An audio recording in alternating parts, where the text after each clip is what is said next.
এবং নির্বাচনের পরের দিন বাইক কিংবা গাড়ি ঘোড়া নিয়ে বের হলে বিপদে পড়তে পারেন আপনিও। আসসালামু আলাইকুম। আসন্ন ত্রয়োদশ জাতীয় সংসদ নির্বাচন এবং গণভোটে আমরা আপনাদের জন্য বিশেষ কিছু নির্দেশনা রয়েছে নির্বাচন কমিশন থেকে।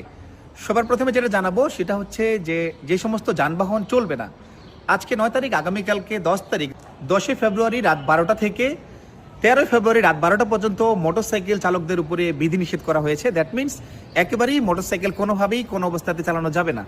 এবং এর পরবর্তী সময়ে ট্রাক, মাইক্রোবাস, ট্যাক্সি এবং পিকআপ এই সমস্ত ব্যাপারে যেটা সিদ্ধান্ত নেওয়া হয়েছে সেটা হচ্ছে 11 তারিখ দিবাগত রাত 12টা থেকে 12 তারিখ রাত 12টা পর্যন্ত এই ধরনের যানবাহন চলবে না। এখন আসি, যে সমস্ত যানবাহন নির্বাচন কমিশন থেকে অ্যাপ্রুভাল দিয়েছে সেই সমস্ত যানবাহন চলবে।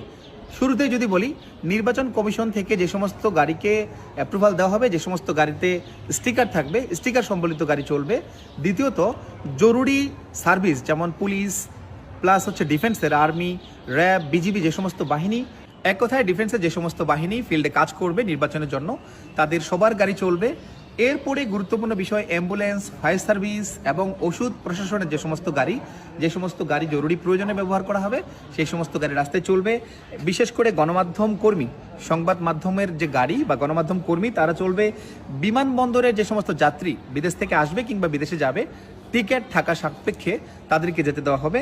এবং নির্বাচন কমিশনের অনুমোদিত এবং স্টিকারযুক্ত যে সমস্ত গাড়ি, এর বাইরেও ডিস্ট্রিক্ট ম্যাজিস্ট্রেট এবং মেট্রোপলিটন পুলিশ কমিশনার যদি চায়, কিছু গাড়িকে তারা গভর্নমেন্ট অ্যাপ্রুভাল নিয়ে বা নির্বাচন কমিশন থেকে অ্যাপ্রুভাল নিয়ে সে সমস্ত গাড়িকে রাস্তায় চলাচল করার জন্য অনুমতি প্রদান করতে পারবে।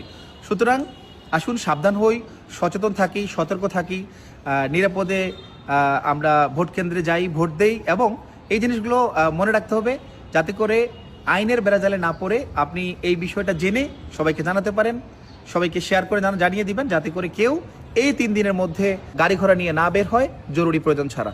ভালো থাকবেন, সুস্থ থাকবেন, নিরাপদে থাকবেন। প্রয়োজনে ভিডিওটি শেয়ার করে সবাইকে জানিয়ে দিবেন। ধন্যবাদ। আসসালাম।